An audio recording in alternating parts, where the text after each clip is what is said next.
3 years later, a morning in late spring.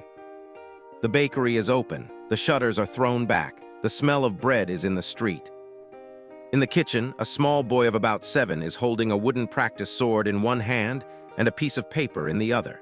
He is wearing an apron that is too long for him. Esteban is at the table grating a paper over a cup of coffee. Mateo is at the oven, watching the boy out of the corner of his eye while he works the peel. Again, Esteban says, from the top. The boy sighs dramatically. Cuando la luna sub sobre el rio, he recites, Pinta de plata la cara del agua. Pinta de plata la cara del agua. Good.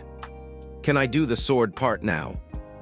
You can do the sword part when you finish the poem. That was the poem. That was 2 lines, Diego. The poem has 6. Diego looks at Mateo for backup. Mateo does not look up from the peel. Papa. Finish the poem, Mijo. Papa, you like the sword part. I like the poem part too. You do not. I am learning too. Diego mutters something that is almost certainly not in the poem. He picks his way through the next 4 lines with Esteban prompting him at every second word. When he gets to the end, he holds the sword up in both hands and looks at Mateo with a wide smile.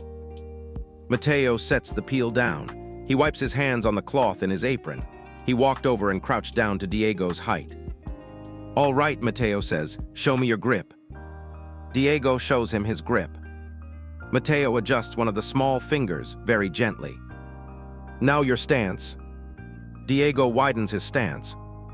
Good, slower. The sword does what you tell it. You are not chasing it. Yes, Papa. Again.